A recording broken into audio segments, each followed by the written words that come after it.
Bonjour et bienvenue sur Mon bébé miracle, un espace dédié aux femmes et aux couples qui traversent des défis liés à la fertilité. Ici, je partage des paroles de foi, des témoignages authentiques et des conseils spirituels pratiques pour vous accompagner dans cette période d'attente de votre bébé miracle. Aujourd'hui, nous allons parler d'un thème assez spécial. Il s'agit du stress et de ses vraies causes. Et surtout, nous allons voir comment nous pouvons arriver à trouver une paix intérieure malgré tout ce qui se passe autour de nous. Avant d'aller plus loin, laissez-moi vous poser une petite question. Avez-vous parfois l'impression que le stress prend toute la place dans votre vie? Si vous avez répondu oui, restez avec moi parce que vous n'êtes pas seul. Vous savez, le stress est un compagnon indésirable dans ce parcours d'attente de bébé. Et pourtant, il s'invite sans qu'on ne l'ait fait appel. Et nous devons comprendre que le stress ne sort pas de nulle part. Il vient toujours des situations concrètes. Et c'est ce que je veux qu'on nomme ensemble dans cette vidéo. La première situation, selon moi, c'est l'attente. L'attente qui se fait interminable. Chaque mois, vous êtes convaincu que c'était la bonne foi. Mais l'arrivée des règles vous ramène brutalement à la réalité. Vous commencez à redouter les fins de cycle, car elles ne signifient qu'une seule chose pour vous, un échec. Une autre raison qui est source de stress selon moi, des traitements vraiment qui sont intrusifs. Par exemple, les allers-retours dans les cliniques, dans les hôpitaux, des injections hormonales, il faut prendre des médicaments, des tonnes de médicaments. On a souvent l'impression que notre vie tourne uniquement autour des traitements. C'est vraiment épuisant comme situation, c'est épuisant physiquement, c'est épuisant également mentalement. Une autre situation que je juge qui est source de stress, c'est le regard de notre société, le regard de la famille, de la belle famille, lors peut-être d'un repas en famille. On me posait souvent la question, mais alors, à quand le bébé? Tu attends quoi? Vous attendez quoi pour faire des enfants? Ces remarques me brisaient souvent le cœur, mais je faisais semblant de sourire pour cacher ma douleur. Je peux également nommer comme situation source de stress le coût financier des traitements. Dans nos pays, les traitements ne sont pas à la portée de tout le monde. Des fois, ça coûte cher, ça coûte cher. Des fois, il faut peut-être vendre un bien, il faut travailler longtemps, accumuler le capital pour pouvoir suivre certains traitements qui s'avèrent vraiment très onéreux. Et c'est vraiment un sacrifice financier. Une autre situation qui est souvent source de stress, à mon avis, c'est le déséquilibre dans le couple. Parfois, l'homme préfère rester silencieux sur le sujet. Or, la femme voudrait en parler, on voudrait en discuter. Parfois, l'homme, on voit des couples où c'est la femme qui est doigtée, qui est beaucoup plus doigtée. On dit que c'est elle qui n'arrive pas à enfanter. Peut-être que le problème est ailleurs.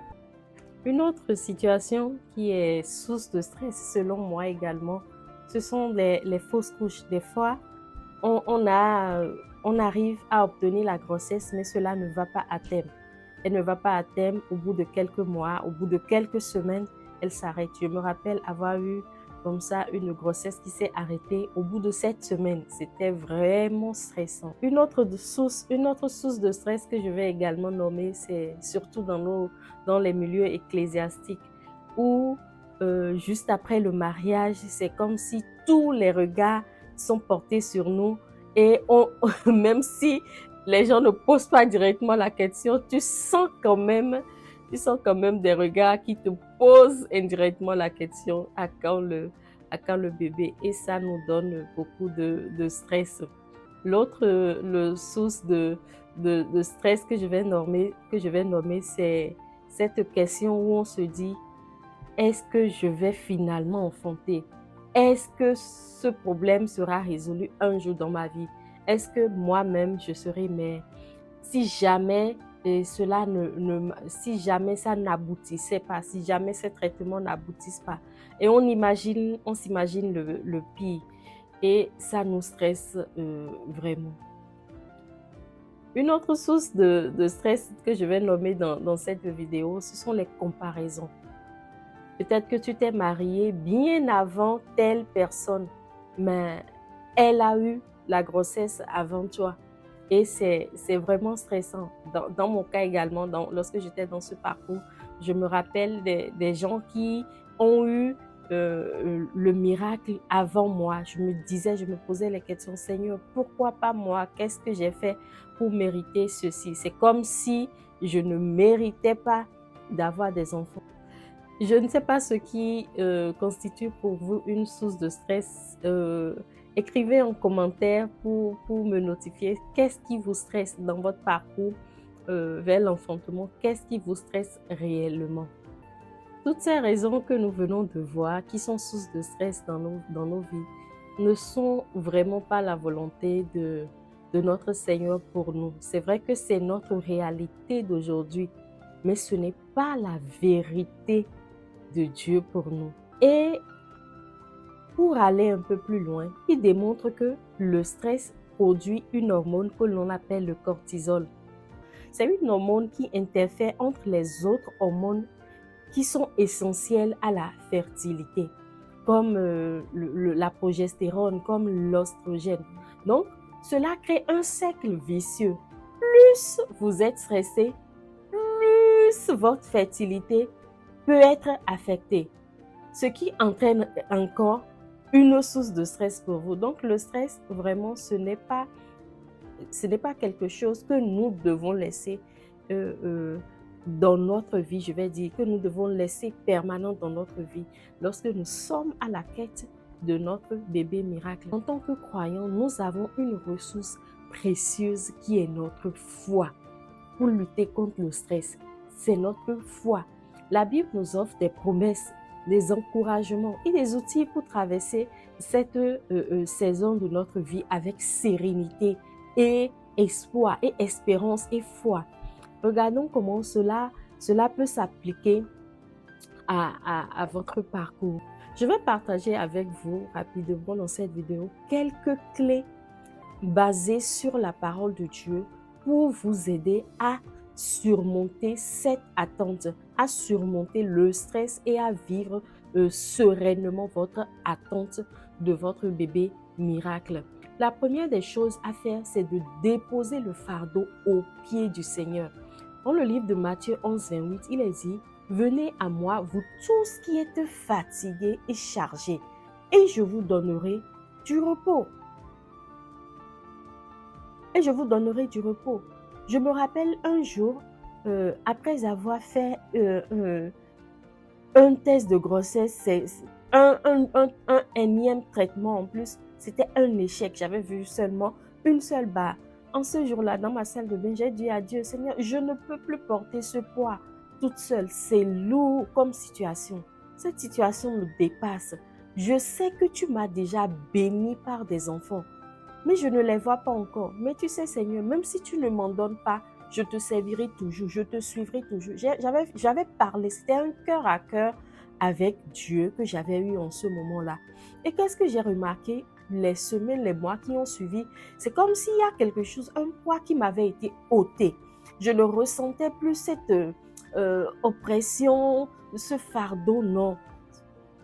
Je peux même dire que j'étais rentrée dans le repos du Seigneur. Chaque fois que les moqueurs étaient là, les questions indiscrètes, je disais seulement, Seigneur, tu entends ce qu'ils disent?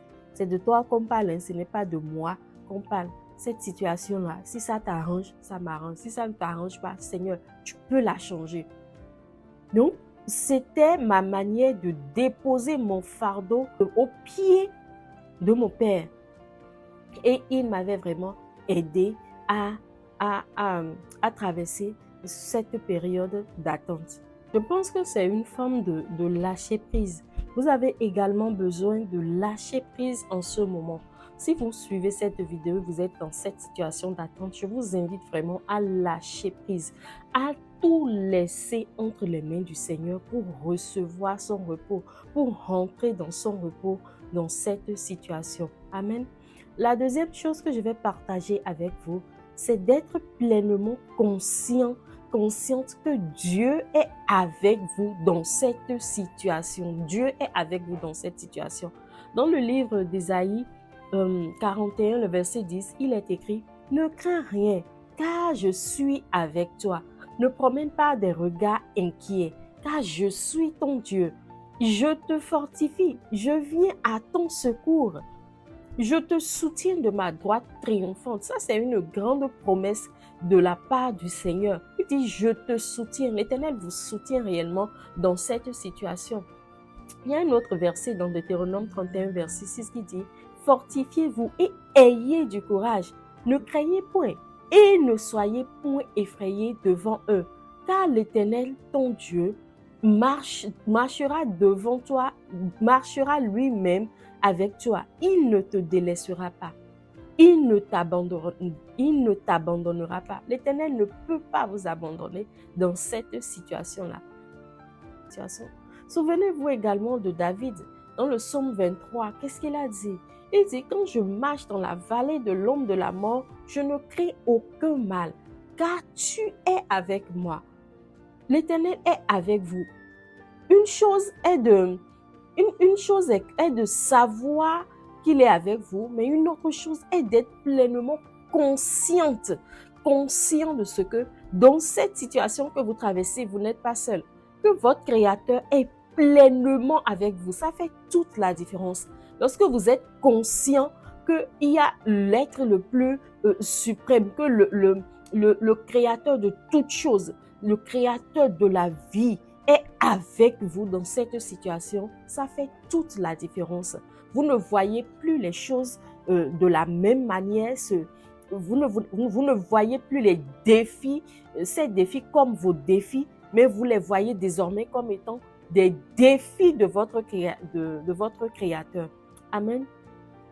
La troisième chose que je vais partager avec vous, c'est de mener une vie de gratitude. On ne le dit pas assez souvent, mais l'action de grâce, c'est une clé puissante qui ouvre les portes du miraculeux. Lorsque vous avez une vie d'action de grâce, vous rendez grâce à Dieu pour ce qu'il vous a déjà donné. Vous n'avez pas idée de ce qu'il peut faire. C'est vrai qu'aujourd'hui, vous n'avez pas encore les enfants, mais vous avez le souffle de vie. Dites déjà merci à Dieu pour le souffle de vie que vous avez. Vous avez un mari, un bon mari, vous avez une bonne épouse, vous avez un bon travail, vous avez un toit. Ça suffit pour dire merci à Dieu. Peut-être que dans votre vie, dans votre parcours chrétien, vous avez eu des situations quand même, des challenges que l'Éternel a résolus avec vous, il vous a soutenu. Rappelez-vous de cette situation-là et dites-lui merci. Ah Seigneur, si tu m'as soutenu pour telle chose, ce n'est pas pour l'enfantement que tu vas me délaisser. Ça ne fait aucun sens. Je me rappelais des défis que le Seigneur avait relevés avec moi, de comment il ne m'avait pas abandonné dans certaines situations de ma vie. Ça me donnait une certaine assurance, parce que je me dis, si le Dieu vivant que je connais, que j'adore, m'a délivré de telle chose, ce n'est pas de ce problème qu'il ne peut pas me délivrer. Donc ça crée en moi cette assurance-là, l'action de grâce, une vie de gratitude. Vous pouvez tenir un journal tous les jours où vous écrivez les choses que le Seigneur a déjà faites pour vous. Vous les écrivez, vous les marquez, vous lui rendez grâce pour ce qu'il a fait. Je me rappelle également que mon mari et moi, on s'était acheté des chapelets, je vais dire, des chapelets de gratitude. Et on les égrenait par jour, tous les jours. On le faisait tout le temps. Moi, je l'avais sur moi tout le temps. Et chaque fois, je lui disais, merci Seigneur, merci pour ta grâce dans ma vie. Merci pour telle autre chose que tu as déjà fait pour moi. Merci pour ça là que j'ai déjà reçu pour toi. C'est une vie, mener une vie de gratitude. Et vous allez voir le miraculeux qui va taper à votre porte. Amen. La dernière chose que je vais partager avec vous dans cette vidéo, que vous devez faire pour sortir de la vie de stress est de vivre. Oui, je dis, vivez tout simplement votre vie. Prenez du temps pour vous. Si vous êtes une femme, faites-vous plaisir. Si vous êtes un homme, faites-vous plaisir. Ensemble, en couple, faites-vous plaisir. Passez du temps ensemble, sortez, allez, faites de petits voyages selon vos moyens. Ça marche. Donnez-vous du plaisir. En attendant le bébé miracle, donnez-vous du plaisir. J'ai connu un couple comme ça qui attendait le miracle de Dieu pour l'enfantement. Mais il leur a fallu de sortir, d'aller juste en week-end, passer quelques jours dans un autre endroit, autre que le cadre habituel. Et Dieu a fait grâce. Il y a un pouvoir dans le fait de se déplacer. Je ne sais pas si c'est une loi, mais lorsque vous vous déplacez, vous changez de milieu. C'est comme si vous changez, c'est comme si d'autres grâces vous sont offertes. Donc, sortez. Ne restez pas cloîtrés chez vous. Ne restez pas enfermés dans votre coin. Sortez et allez vous faire du plaisir. En attendant le bébé miracle, décidez de faire une formation, par exemple. Si vous aviez des études à terminer, vous rêviez de continuer vos études, de suivre une formation, d'acquérir d'autres compétences, d'entamer un commerce, faites quelque chose d'autre. Relativisez et faites quelque chose d'autre. En pensant à autre chose, vous êtes en train de déplacer votre focus du problème. Et ce faisant, le miracle de Dieu va s'opérer. Parce que vous n'êtes plus concentré dessus comme ça, vous ne produisez plus, vous ne vivez plus une vie de stress constante. Donc le miracle de Dieu va pouvoir s'opérer. Et ça dénote également de votre confiance à votre Dieu. Amen. Donc lâchez prise, sortez, allez vous faire du plaisir. Si vous êtes une femme qui aime se maquiller, maquillez-vous, faites-vous belle plus que jamais. Et vous allez voir la grâce de Dieu qui va juste toquer à votre porte. Vous allez voir le bébé miracle qui va vraiment atterrir chez vous, je vais dire, par la grâce de notre Seigneur. Amen. Pour finir, je vous dirai, décidez d'être heureux. En attendant le bébé miracle, décidez d'être heureux. Moi, je dis souvent, la vie est une succession de décisions. Décidez d'être heureux. Quand le stress vient taper à votre porte, dites-lui simplement, mon dossier est entre les mains de mon Père Céleste. Il est entre les mains de mon avocat.